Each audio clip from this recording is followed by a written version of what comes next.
Hello students, welcome to my channel. तो आज की वीडियो में मैं लेकर आ गई हूँ आपके BA first semester English literature के एग्जाम के लिए important short question and answer. बहुत इंपॉर्टेंट क्वेश्चन है सभी और आपके एग्जाम में पूछते भी हैं। देखिए, आपके सिलेबस में एक शॉर्ट स्टोरी है आर.के. नारायण की, अंडर द बनियान ट्री।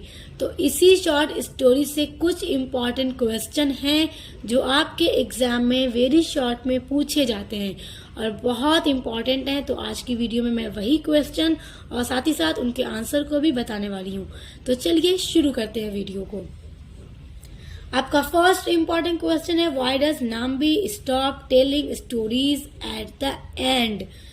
जो नाम्बी था स्टोरी में, जो मेन कैरेक्टर, वो स्टोरी के एंड में क्यों कहानियां सुनाना बंद कर देता है। जैसा कि नाम्बी बनियान ट्री के नीचे बैठकर लोगों को क्या सुनाता था, कहानियां। तो क्यों कहानी सुनाना बंद कर देता है। As Nambi grew in years, जो नाम्बी है वो बहुत ही ज्यादा उम्र का हो चुका है। हीज पावर्स ग्रीव वीक, और उसकी जो पावर्स हैं, जो शक्ति है, वो भी कमजोर हो गई है। He could not longer keep his mind, वो अपने माइंड को नहीं रख सकता काफी लंबे समय तक। And imagination perfectly under is command, यानी कि वो अब इतना बूढ़ा हो गया है कि अपने दिमाग को अपने कमांड यानी अपने हिसाब से परफेक्ट तरीके से किसी भी चीज को इमेजिन नहीं कर सकता, सोच नहीं सकता देर तक, क्योंकि ये सोच करके अच्छी अच्छी स्टोरीज सुनाया करता था गांव के लोगों को। तो अब वो इस तरह का नहीं कर सकता क्योंकि बूढ़ा हो गया है, वीक हो गया है। He started to fail in remembering the incidents, और वो अब फेल हो चुका है सोचने में, याद रखने में। Incidents he had imagined and arranging his ideas, वो जो भी इंसिडेंट्स यानी जो भी घटनाएं वो सोचा करता था एंड इमेजिन किया करता था और फिर उनको अरेंज करता था अपने विचारों से, फिर कहानियां वो सुनाता था। तो अब वो उन चीजों को याद करने में सक्षम नहीं है। उसका दिमाग क्या है, अब बूढ़ा है तो जाहिर सी बात है सोच नहीं पाएगा। So he stop telling stories, इसलिए वो बंद कर देता है कहानियां सुनाना। At the once all at once, सभी को। There was total silence in his life after these, और जब वो स्टोरी सुनाना बंद कर देता है तो उसके बाद अपनी बची हुई पूरी जिंदगी खामोश रहकर गुजार देता है, वो कुछ भी नहीं बोलता है। तो बस यही आपका शॉर्ट आंसर होगा, बहुत इंपॉर्टेंट है, तैयार कर लीजिए। अब देखिए, आपका नेक्स्ट इम्पॉर्टेंट क्वेश्चन है, who is Nambi in under the banyan tree.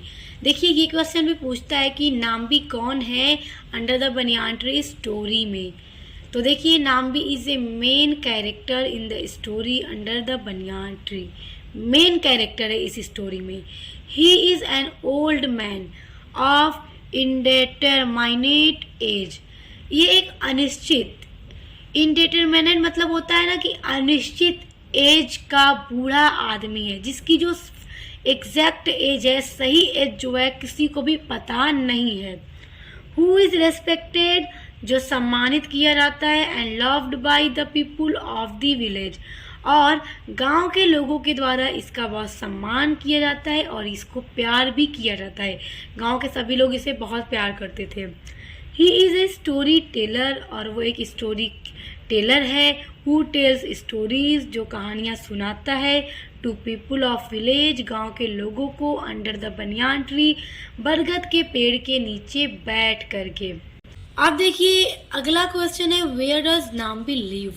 Nambi कहाँ रहता था। तो Nambi lived in the small temple which was at the end of the village. Village के, गांव के एंड में एक स्मॉल टेम्पल है जिसमें वो रहा करता था, और उस विलेज का नाम है Somal. Usually he spent most of his time, आमतौर पर वो अपने समय को व्यतीत करता था, in the shade of banyan tree, banyan के पेड़ के नीचे, उसकी छाया में बैठकर वो अपना टाइम ज्यादातर व्यतीत करता था। Which was in front of the temple, और वो पेड़ कहाँ था, टेम्पल के एकदम फ्रंट पर यानी सामने। तो वहीं पर नाम भी रहा करता था। देखिए अगला क्वेश्चन है, what is the theme of under the banyan tree. Theme तो आप लोग समझ लीजिए कि आपको सभी स्टोरीज के पता होने चाहिए, क्योंकि थीम पूछता है। तो बरगद के पेड़ के नीचे इस स्टोरी का, यानी under the banyan tree story का क्या थीम है। इन the story under the banyan tree, बरगद के पेड़ के नीचे यानी अंडर द बनियान ट्री कहानी में Narayan reveals the theme of storytelling, isolation, hardship, escape, fear, failure, loyalty and selfishness। यानी कि नारायण इस कहानी में अलग मतलब कहानी कहने, यानी कि बरगद के पेड़ के नीचे नामी बैठकर कहानी कहता था। इजोलेशन अलगाव, हार्डशिप कठिनाइयाँ, स्केप पलायन, फियर भय, फेलर विफलता, लॉयल्टी यानी वफादारी, और सेल्फिशनेस यानी स्वार्थ के विषयों को प्रकट करते हैं। यानी इन सभी विषयों को वो अपने इस स्टोरी में प्रकट करते हैं।